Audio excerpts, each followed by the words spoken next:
Welcome to this lecture.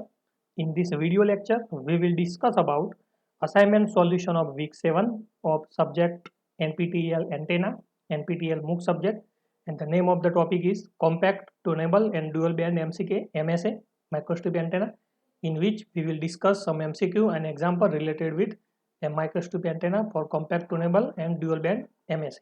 So let's start. For a given frequency, the size of the microstrip antenna cannot be reduced by what? So generally, the size of the microstrip antenna depends upon the sorting post, okay, and the length and width of the antenna. But if you want to, for given frequency, if the size of antenna, that depends upon the number of sorting posts. So if you put the sorting port at the center, then the size will not be affected of the the design of the microstrip antenna will not be affected. So the size of microstrip antenna cannot be reduced by using sorting post at the center. Only the sorting post at the left or right side or top or bottom affect the size, but at the center it will not affect. So the answer is A. Example is given to you. Shorted square MSA is designed to operate. Frequency is given to you 1.5 gigahertz. Substrate parameter is given epsilon r. Height. So find out the value of approximate length of the patch. So this is the patch. We have to find out this horizontal or vertical length. So the approximate resonance frequency for the shorted square MSA is given by this equation. F0 is equal to 30 divided by 4 LE plus WE multiplied by square root of epsilon E. Okay. So in this case, the length is given to you L is equal to LE, and width is also L, and L is equal to LE. So put WE is equal to LE. So if you so put all this value, you will get LE equation is 13 divided by 8 F0 square root of epsilon E, because LE plus LE is nothing but the 2 LE, and 2 multiplied by 4 is 8. Okay. So now in this equation put F0. F0 is given to you 1.5 gigahertz. Okay. So but L is not given to you, but you have the value of LE is equal to L plus 2 delta L. Okay, and delta L is equal to height upon square root of epsilon E. Okay, so in order to find out the value of LE, you have to find out the width first. Okay, so what is the equation of for width? Width is equal to C divided by 2F0 square root of epsilon R plus 1 divided by 2. F0 is given to you 1.5 gigahertz, epsilon R is given to you 2.55. Put this value, you will get value of W. Now what is epsilon E? So epsilon E is generally less than epsilon R. If epsilon R is 2.55, then epsilon E is 2.4 or 2.45, around that. So now put all this value, you will get value of LE. Now put LE value in this equation. Height is given to you 0.16 centimeter, epsilon E is 2.45. Now you will have value of L, and L is equal to 1.5 centimeter. So the answer is D. What is the gain of this patch? So generally shortest square MSA gain must be in the range of 4 to 6 dBi. So the answer is A. It is straightforward answer. No need to calculate separate. It is theoretical part. Compared to conventional RMSA, full shorted lambda by 4 compact RSNA has which characteristics? Okay. So generally it have less aperture area, less gain, and less bandwidth. Okay. Polar level does not have any relation with the compact or conventional fully shorted lambda by 4 RSA. So the answer is 1, 2 and 3, and that is satisfied with the option C. So the answer is C. 1, 2 and 3 are correct. 4 is not correct. For the same radius, which one of the following configuration will provide lowest resonance frequency? So generally sectoral MSA have lowest resonance frequency. So answer is D. Shorted 90-degree sectoral MSA. Answer is D. Okay. Now circular MSA design is given to you. Okay, radius is given to you 7.9 millimeter. Substrate parameters are also given. What is the resonance frequency? So for circular MSA, resonance frequency is given by 8.791 divided by AE1 square root of epsilon E. So now epsilon R is given to you 2.2. What is epsilon E? It is just less than that. So 2.2 minus 1, that is 1.2 around. So what is AE1? AE1 is equal to pi multiplied by AE. Where what is AE? A is equal to A plus height divided by square root of epsilon E. A is the radius, height is h, and epsilon is given to you. Calculate AE, put value AE over here, and we will find the F0 is equal to 2145 megahertz. So the answer is B. An RMSA with length and width is given to you. This RMSA length and width is given to you. This is shorting post width and L. This is a stub, we can say that. Epsilon R and other parameters are also given to you. Resonance frequency is also given to you, and this stub of length and width is given to you. Width is already given, but we have to find the length of the stub. So how to find? So this is the frequency, resonance frequency with stub, C divided by 2 Le plus delta L1 square root of epsilon E, where C is the velocity of light. Okay, and this is the frequency without stub. F0 is equal to C divided by 2 Le square root of epsilon E. So if you take the ratio of both the two, F0 means frequency without stub divided by frequency without stub. This equation divided by this, you will find 1 plus delta L1 by Le. Okay. So now F0 divided by F stub, that is equal to 1 plus delta L1 by Le. So find out the value of delta L1. Delta L1 is nothing but Le multiplied by F0 divided by F0 stub minus 1. Okay, so now the frequency without stub and frequency with stub are given to you. Okay, so for that, so in order to find the delta L1, you require Le value. So how to find the Le value? Le is equal to L plus 2 delta L. Delta L is nothing but H divided by square root of epsilon E.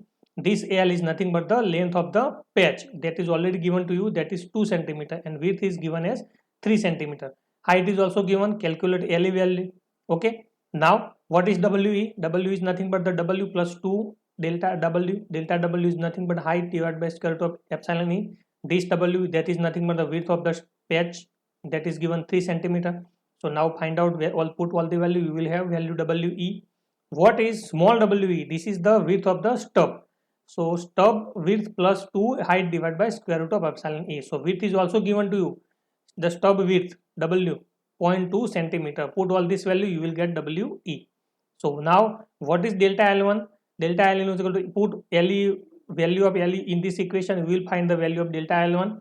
Now delta L1 is equal to WE Le divided by capital WE. Now you have delta L1 value over here. You have WE and capital W is also given to you. Find out Le equation. Find out the value of Le. Now Le is equal to L plus delta L. Delta L is nothing but height divided by square root of epsilon E. Put Le value in this equation, height and epsilon E, you will find the value L.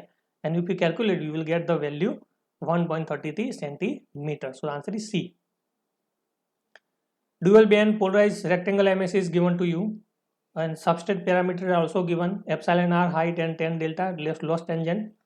The width and length of the rectangle MS is also given to you. Find the corresponding frequency LL, FL and FW. So first we will find the resonance frequency corresponding to length. So this is the equation for finding the resonance frequency for corresponding length. So F0 is equal to C divided by 2 Le W multiplied by square root of epsilon E. Epsilon R is 2.33. So what is epsilon E? It is 2.20 or 2.2. What is Le? Le is equal to L plus 2 delta L. Delta L is nothing but height divided by square root of epsilon E. Height is given to you. Length is also given. Epsilon E you have. Find the value of Le. Put Le value in this equation. C is equal to velocity of light. You will find the value F0, and F0 is equal to 895 megahertz. What is the approximate resonance frequency corresponding to width? So this is the resonance frequency corresponding to width. F0 is equal to C divided by 2 WE square root of epsilon E. What is WE? W is nothing but W plus 2 delta W. Delta W is height divided by square root of epsilon E. Width is also given to you. Height is given. Epsilon E you know. Find the value of WE. Put WE in this equation. C is equal to velocity of light. You will find the value F0, and that is equal to 620 megahertz. For higher resonance frequency, antenna will provide. So generally, if antenna is operating at higher resonance frequency, then it must use horizontal polarization and high gain. It provides horizontal polarization and high gain. High efficiency is also given, and high bandwidth is also there. So the answer is D. The polarization of due to feed 1 and feed 2 will be, so in this equation, this one is the polarization 1 and 2. Both must be linear. Okay, so both must be linear. So the answer is D. It is not B. It is D. Linear. A partially shorted MS is given to you. Length and width is also given. The stub width is also given. Substrate parameter epsilon R, height is also given. width and length is given, and WS, that is the width of the stub, is also given. What is the resonance frequency of the antenna? So now the shorted MSA with WS stub resonance frequency equation is this: 13 divided by 4 LE plus WE minus WS divided by 2 square root of multiplied by square root of epsilon E. Epsilon R is 2.55. So what is epsilon E? It is 2.45 or 2.4 approximate. Okay, or you can calculate by using this equation. It is must be same. Okay, we both will same. Now what is WE? WE is nothing but the W plus 2 delta W. What is delta W? Height divided by square root of epsilon E. So now you have a value of W, that is equal to 4.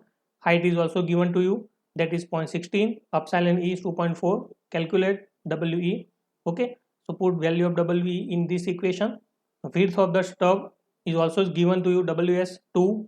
Okay, what is the LE? LE is equal to L plus 2 delta L. Delta L is equal to nothing but the height divided by square root of epsilon E. What is value of L? L is 4 centimeter. Height is also given, epsilon E also given. Put the value, find the value of LE. Put LE and WE in this equation. You will find the F0 is equal to 908 megahertz. So the answer is A. With respect to partially shorted MSA, as shown in figure 1, if the resonance frequency of the antenna is decreased, then if resonance frequency depends upon the number of shorting posts. So if the number of shorting posts increase, then definitely resonance frequency increase. But if resonance frequency decreasing, that means number of shorting posts are going to be reduced. So the answer is B. Okay. Circular microstrip antenna is given to you with all the substrate parameter. Resonance frequency 900 megahertz. Shorting post is added at this place. What is the new resonance frequency of the fundamental mode of operation? So generally in circular microstrip antenna, what is the fundamental mode of operation? It is TM11. Okay, M and N both are 1. What is the equation of resonance frequency for circular microstrip antenna? CMSA F0 is equal to 8.791 divided by AE1 square root of epsilon E, that we have already seen in the previous 1 to 3 MCQ. So this is the frequency of circular microstrip antenna. So this is the frequency of circular microstrip antenna for fundamental mode of operation. So 8.791 divided by AE square root of epsilon E. So what is F0 in terms of FC0 CMSA?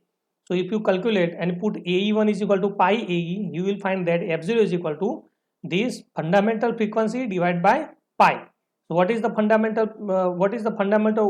operating frequency that we have to find? And the frequency without fundamental mode is given 900 megahertz. So 900 divided by pi, that is equal to fundamental frequency, and if you calculate, you will find the value 2145 megahertz. Okay.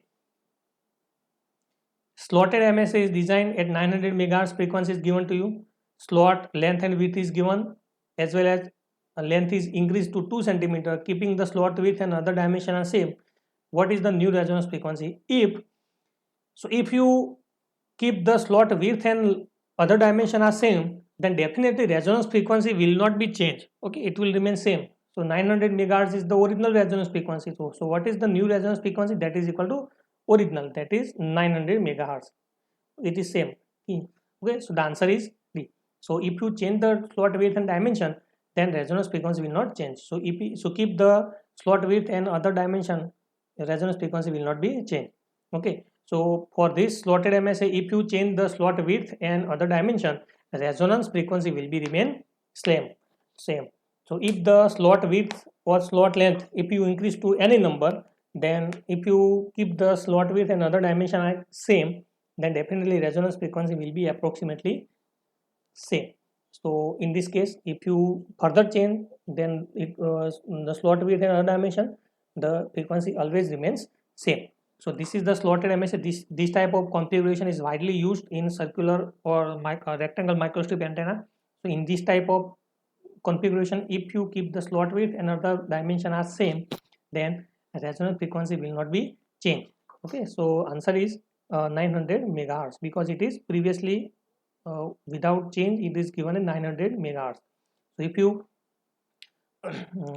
for this slotted MSA, if you keep the slot width and other dimension unchanged, then definitely the frequency will be same. Answer is D. Compared to conventional microstrip antenna, compact microstrip antenna have which advantage? So generally it have lower gain and lower bandwidth. So the answer is D. Okay. So that's all from my side. I hope you have enjoyed this lecture. In next lecture we will discuss about assignment solution of week 8. Okay. And in this video we have whatever I have presented the information, I have presented MCQ example. They may get beneficial to you for all the NPTEL session of the same subject, upcoming as well as past as well as current. So we will meet in the next lecture. So be smile, be happy, be safe, keep faith in Almighty. Thank you very much.